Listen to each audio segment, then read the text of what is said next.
इस दिनवा कहत रहे कि गरीबा आई डुमना दोनों खेत के काम पर निखन सा आवत। मालिक, हमने के औरत जात बानी, हमने के सब कुछ अपने पतिये से बा।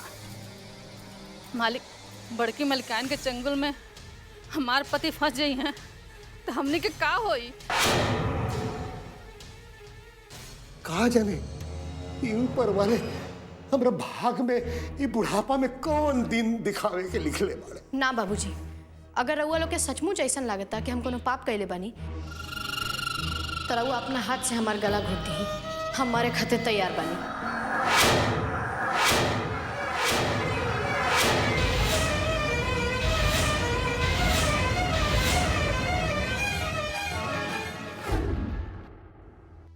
तू ऐसे कैसे बोला था बहू? हाँ बाबूजी, जौन घर के मान मर्यादा खातिर रउरी बड़की पतो जान देत रहली हा, आज उहे मान मर्यादा के हनन होता। ए पे दाग परिवार पर दाग लगता। यही से रउआ हमार गला घोट के मार दी। हमरा हिस्सा में बस यही बचल बा। बहू ऐसा का बक रहल बाड़ू बाबू? अमर बबुआ, राउर भौजी तो रउआ लोग के खाली सर ऊंचा करे वाला बात बतावत रहली हनु। आज उनके वजह से रउआ सबके सर समाज में नीचा हो गइल बा, तो हमरा एकर सजा तो मिले के नहीं चाहिए। रउआ हमार गला नहीं घुट सकत तो जाके बाजार से तनिका जहर लाके दे दी। वैसे भी हमरा आगे पीछे रोए गाए वाला केहू नहीं खे। अरे फौजी ऐसे काहे कहता नहीं आप कि हम लोग तोहर नहीं की जा, घर परिवार और नहीं खे। रउआ के देख के हमनी के बल मिलेला। रउआ कहता नहीं कि हमके जहर दे दा तो का करबी पापिन के जिंदा रख के? बहू तू पापी ना हो, तू कोनो पाप नहीं खुकैले। हम जाना तनी कि तू पवित्र बड़ो। हाँ भौजी, एकदम गंगा नियर। हमनी के बात पर मत जा। हमनी तो एक दिन बतिया उतर लिया जा कहे से कि साला गांव वाला सब उठ पटांग बात करत रन सब ना। तो हमनी के नजर में राउर विश्वास वैसे ही बा जिससे पहला दिन रहल। आपके बिना एक घर का कल्पना कई जा सकेला कहा है? गाँव जवाहर चाहे जौन मन में आवे बोले, वो तो हम न जानता नहीं कि घर घर है कहे से कि राउर पुण्य प्रताप बा।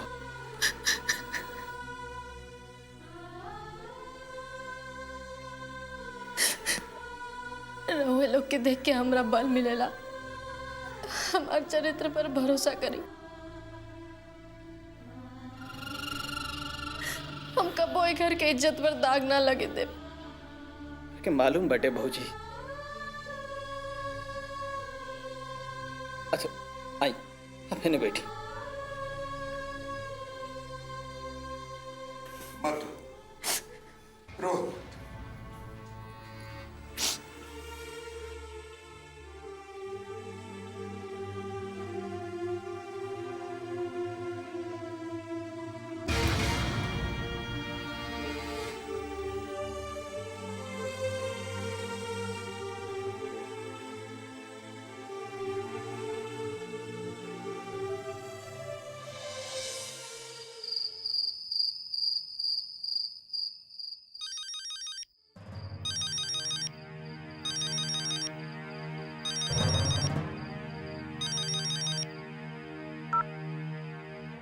हेलो हेलो चाची प्रणाम, हम सरला बोला तनी। खूब खुश रह छोटकी। का हाल चाल बा? समाचार तो सब ठीक बा चाची, लेकिन तू 2 दिन से फोन काहे बंद कैलू है? हम कितना दिन से फोन मिलावा तनी। अरे का जाने का मोबाइलवा में खराबी आ गया बने खातिर गरेला। तू बतावा का बात भइल और कुछ भइल का हो जा? अरे चाची यहाँ 2 दिन में का से का हो गइल बा, कुछ पता बा? और कुछ भइल बा का हो जा? अरे चाची जब ना होके के रहल हा उहो हो गइल हा। सुनबू तो तहार पैर तले जमीन खिसक जाए। उ बबुआ के जाना दरू, डॉक्टर बबुआ।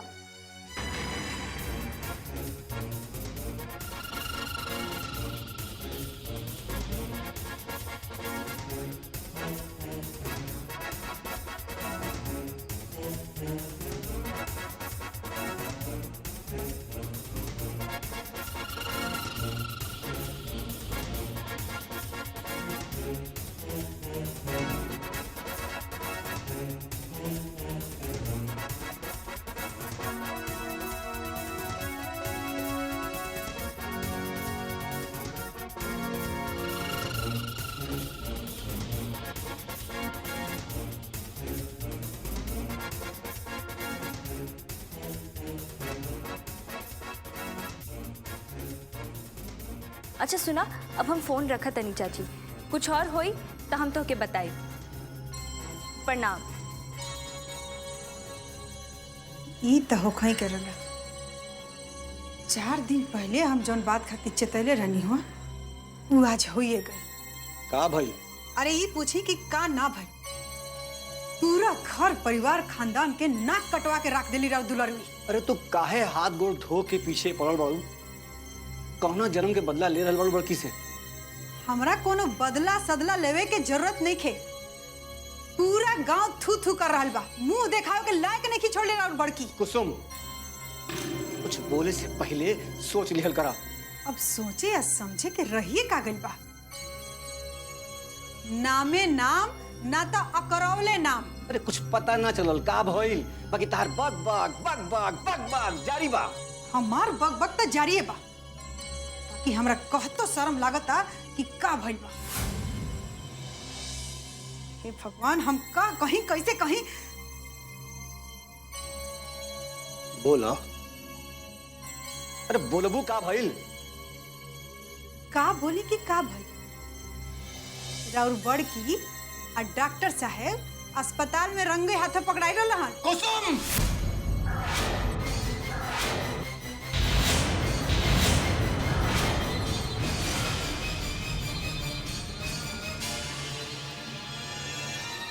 हमरा पे चिल्लेले से का होई जी? सच बात बर्दाश्त नहीं के होत ना तो गांव वाला से जाके पूछनी। कोनो लायक नहीं छोड़ले राउर दुलरवी।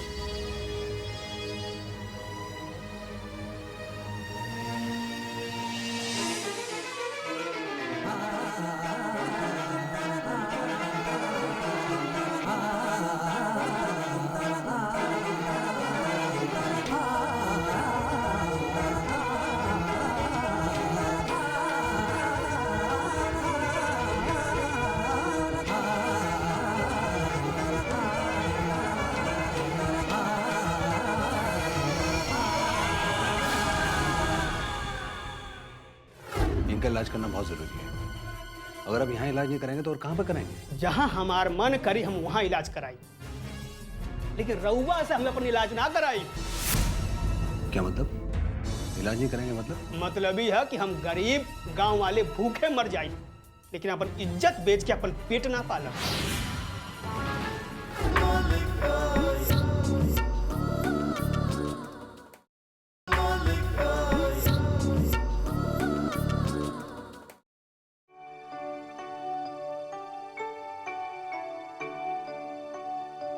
नमस्ते डॉक्टर साहब। नमस्ते। काल से तबीयत खराब बा, भूख और प्यास सब मर गईल बा। आप बैठिए, मैं आपका चेक कर लेता हूँ। आइए।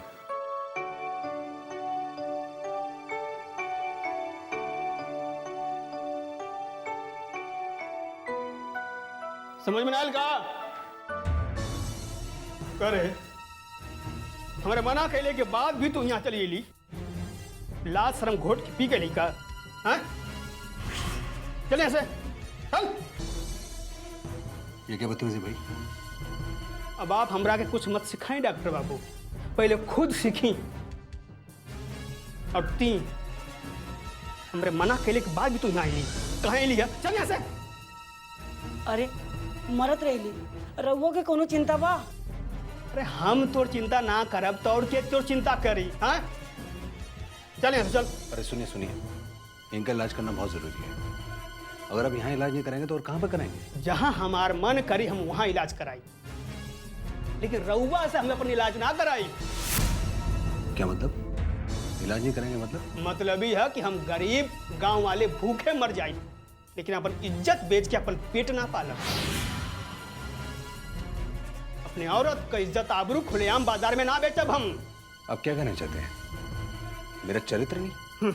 चरित्र ये बात के पूरा गांव जाना था कि रउआ कितना बड़ा चरित्रवान बाने। गैर औरत के साथ वो दिन अस्पताल में का करत रहनी? हाँ? ये नंगा नाच का सच्चा सबूत पूरा गांव वाले जानता हूं मैं। का रिश्ता है बड़की मलिकाइन से रह?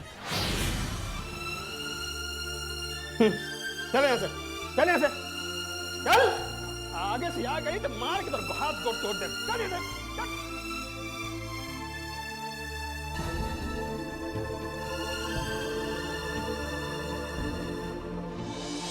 कैसे तकलीफ ना हुई भाई साहब। इज्जत पर लांछन लागेला वो मौत के बराबर होखेला। मौत अगर एकाएक आ जाला ना तो ज्यादा तकलीफ ना होखेला, लेकिन दिल दिल के मरला से कितना तकलीफ होखेला ये हमनी के का पता।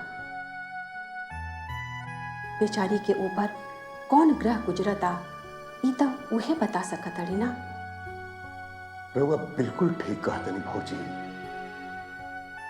एकर एहसास हमरा ओह दिन भइल जना दिन दुल्हन हमरा लगे आके कहली कि बाबूजी एक घर खानदान के कलंक के दाग मिटावे खातिर हमार गला घोट दी।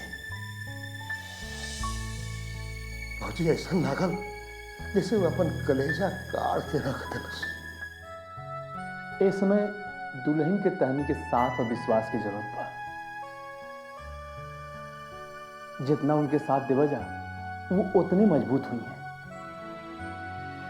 ये लांछन की वजह से जौन औरत खुद के खत्म कर चाहत बाड़ी ओकर दिल पर का गुजरत बा हम समझ सकता है। बेचारी हमरा बेटा के कारण बदनाम हो गई ना।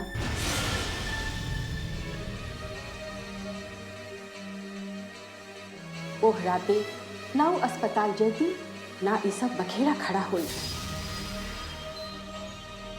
अरे जाए दी भौजी, उन्हीं के रोक सकेला। जौन होखे वाला बा तौन तो हुए के रही। इहो त दिन रात परेशाने रहतड़न, देखत नहीं कि शरीर कैसन गलत जाता। भाई साहब अगर हमरा इतना मालूम होइत ना कि गांव के लोग के मानसिकता इतना गिर गई बा तो हम गांव कभी ना आईती।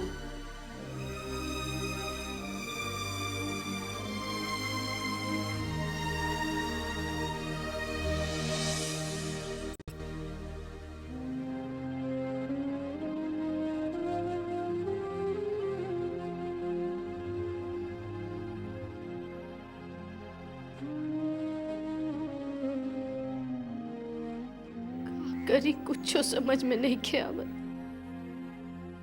चारों ओर अंधकार छा गइल बा। इतना बड़का कलंक।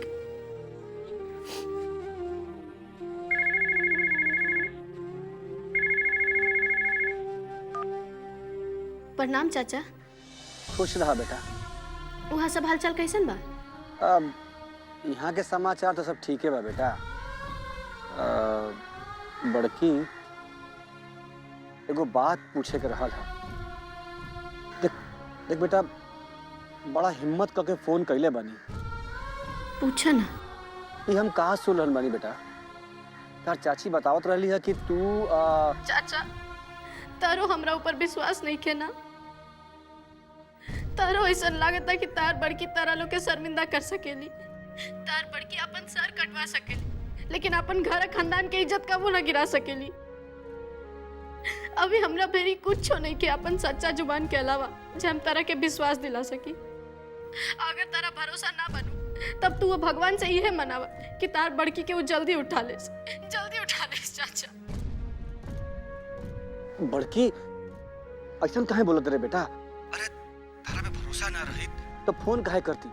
तार चाची के बतावल बात सच मान जाती बेटा। अरे हम तो अपना से ज्यादा तारा पर भरोसा करे नहीं बेटा। अब तू का बाड़ू वो केहू के बतावला जरूरत नहीं खे। तारा अपना सच्चाई के अच्छाई के प्रमाण देला के कोनो जरूरत नहीं खे बेटा। देख पर एगो अच्छा आदमी के अच्छाई से सब केहू जलेला, वही के बदला ले रहल बा लोग। लेकिन तू चिंता मत करा बेटा, तहार केहू बाल भी बाका ना कर सकेला। और हम तो पहले ही जानत रहनी है कि हमार बड़की सपना में भी जगहसाई के बात ना सोच सकेले। चाचा एगो तुए तो बारा जेकरा हमरा ऊपर हर समय विश्वास रहेला।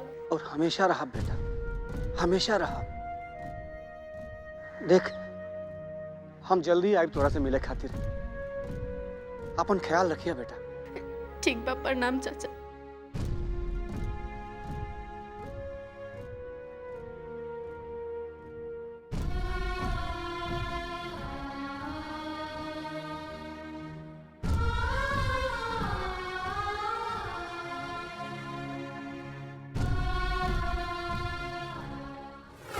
मैं जानता हूं कि इसमें ना मेरी गलती है ना उनकी गलती है। दुनिया वाले सिर्फ उनको बदनाम करना चाहते हैं, लेकिन मैं उनकी इस दुनिया को, इस समाज के दकियानूसी विचारों से बर्बाद होने नहीं देना चाहता। मैं उनकी दुनिया बसाने को तैयार हूं। मैं प्रेमा जी से शादी करना चाहता हूं।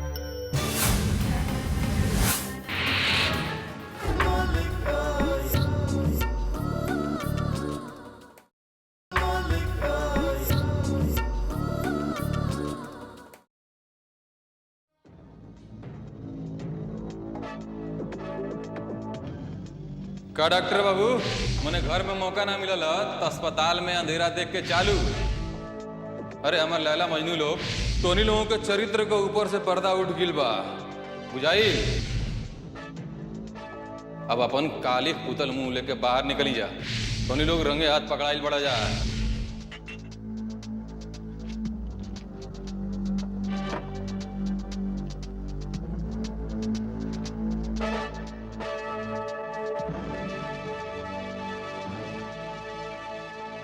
ना पाप पर पर्दा मत डाली मिलकाई। हमने के बहुत दिन से कहलो दोनों जाने के रास लीला देखत आओ। देखा मलकाइन, तोहार चरित्र का जवान पर्दा रहा ना, अब उठ गई बा। अब पूरा गांव ही जान गिल बा कि तू प्यार और त्याग का मूर्ति ना, तू खाली भोग का मूर्ति बाड़ू। भोग का।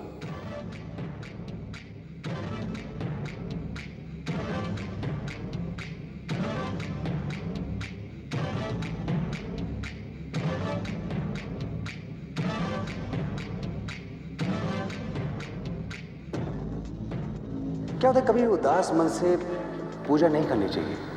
लीजिए, इसको शामिल कर लीजिए। इस बेचारे फूल की खुशबू भी अमर हो जाएगी। लीजिए ना।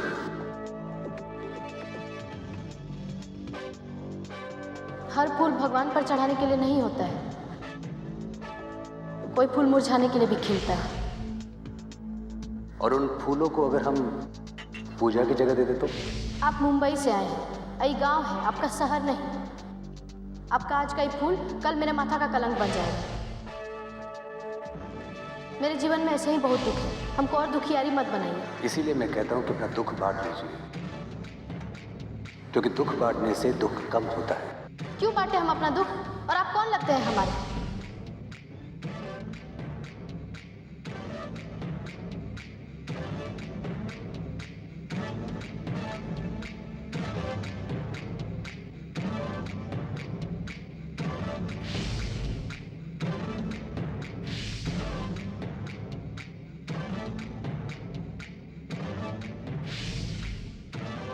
का डॉक्टर बाबू, मने घर में मौका ना मिलल अस्पताल में अंधेरा देख के चालू। आप मुंबई से आए हैं, यही गांव है, आपका शहर नहीं। आपका आज का ये फूल कल मेरे माथा का कलंक बन जाएगा।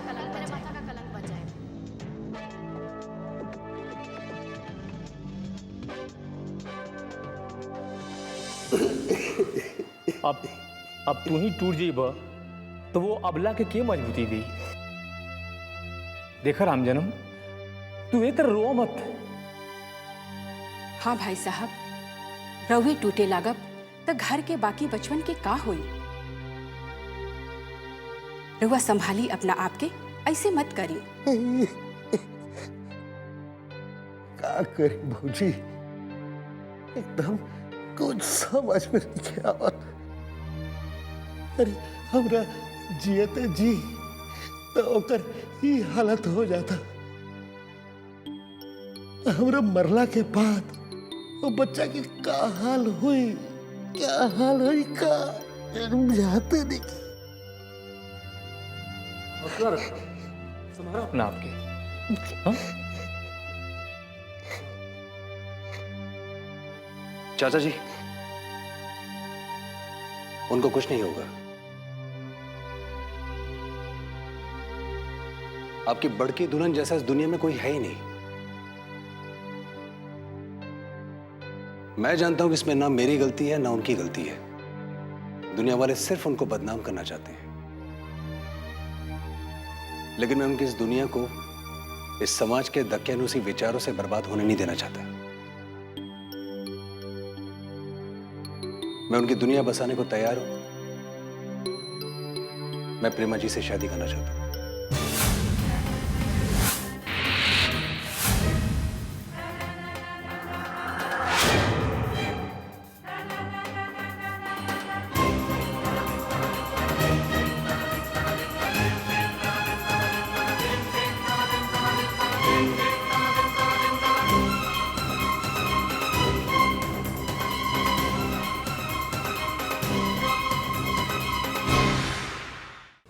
दुल्ही, तू ये मत सोचिए कि मैं की छोट गलती की वजह से हम कोनो एहसान उतारल चाहत बा। आपन लोग में एहसान के कौन बात बा चाचा जी?